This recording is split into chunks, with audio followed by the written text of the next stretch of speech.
What's going on, Internet? So I am back today to talk about another Shudder horror film that I watched recently.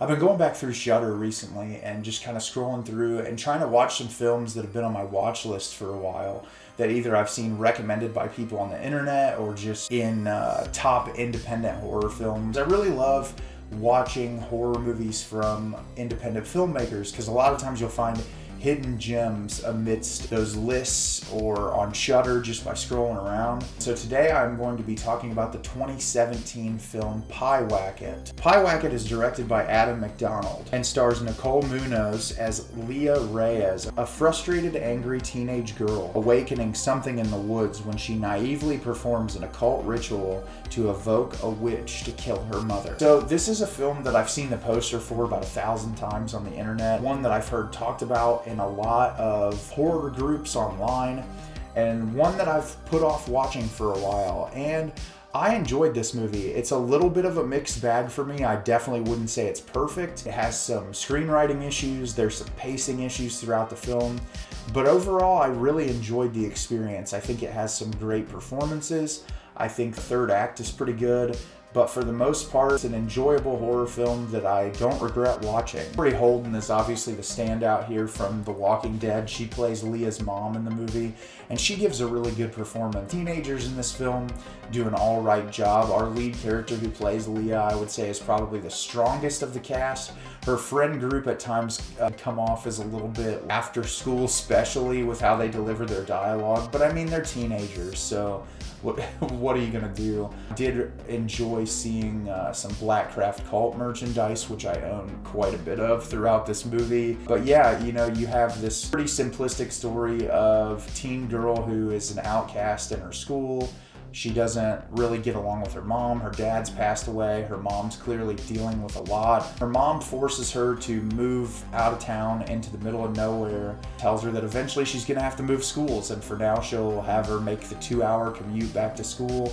She doesn't want to leave her friends there because she already has such a limited friend group because she feels like an outcast. And her friends wear a lot of like merch that has pentagrams on it. They're into the occult. And so she decides, like most adolescent teenagers do, who have every now and again said, man, I really wish my parents were dead. But this time she decides to actually perform a ritual to kill her mom and the repercussions of those actions. But yeah, like I said, the performances are pretty okay. I would say more than anything in this movie, what I did enjoy about it was the atmosphere. This movie is not a jump scare filled horror movie. It's mostly through sounds, through visuals throughout the movie. And it really takes its time. It's relatively short runtime to build up the suspense and to kind of make you feel unsettled. In this type of movie, she could perform this ritual and her mom could die immediately, but that's not how it is. It's like this thing is sort of taunting her and playing with her emotions, and that's what I liked the most about this movie, because the place they move is in the middle of nowhere. It's isolated in the woods, so it really gives you that feeling as an audience member of helplessness that Leah's going through, because when you're a kid, you make harsh decisions immediately when you're upset with someone because you're going through very strong emotions at that period in your life. And obviously you have this character who doesn't fit in 100% in school. She's kind of an outcast and she's dealing with enough already, plus losing a parent. And so when things happen that shift your entire dynamic, where you have to leave the place that you're comfortable with, it makes sense that you would have such an extreme reaction when you're at such a young age. And when she makes this decision to cast this spell, she immediately regrets it. And that's how kids are, and that's what they go through. And it's interesting to see her kind of backpedal what her as a young kid with her limited resources tries to do to make sure that her mother doesn't die. And that was my favorite part of this movie, was watching Leah's character try to figure out how to overcome the situations that she herself has created, and how her friend group reacts to this, because her friend group is very into the occult. They're interested in the same things, but when they find out what she's done, they're kind of all off put by it and just like, why would you ever do this? I would never kill my parents. That was some of the best parts of the film, in my opinion. There's some really creepy visuals once Pyewacket is actually introduced.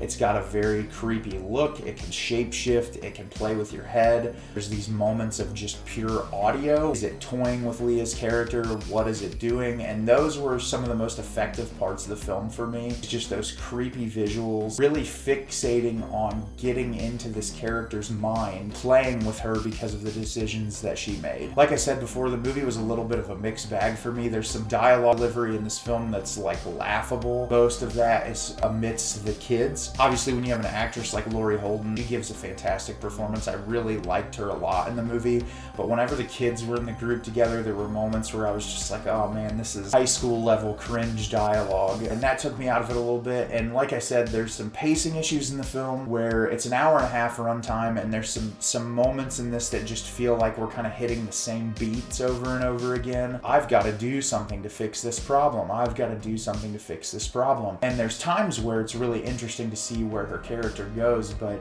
the moments where it's just kind of lingering on that fact of I've done something bad and I need to fix it just felt a little bloated. Like it could have been trimmed out and that it just was there to pad the runtime. And those parts kind of pulled me out of it. Like I said, I think the third act redeems this movie a lot. It's really effective and brutal. It was an enjoyable experience for the most part, and I'm not upset that I watched it. And if you have Shudder, I think it's an entertaining film, especially if you're into like the paranormal or anything occult. I'm always interested in occult and paranormal movies. This one was definitely a fun watch, and it definitely has that like coming of age element to it. So if you're looking for a film with those type of things, I think you'll get into this one. So have you seen Pyewacket yet? Did you love it? Did you hate it? Leave me a comment down below. Like I said, I thought it was a pretty decent flick. I'm not upset that I watched it. Shudder has a bunch of great options. If you don't have Shudder, I would highly recommend checking it out if you're a horror freak like me. Got a lot of really great shit on there, and I'm hoping to get through some more of it soon. As always, if you could like the video and subscribe to the channel, helps me out a lot. Lets me know the type of content you're looking for. I've got plenty of new videos planned for the future. Can't wait. Pretty soon Scream is coming out. Gonna try to get out there and see it as soon as possible. I cannot wait to see it. As always, internet, thanks so much for watching and have a great rest of your day.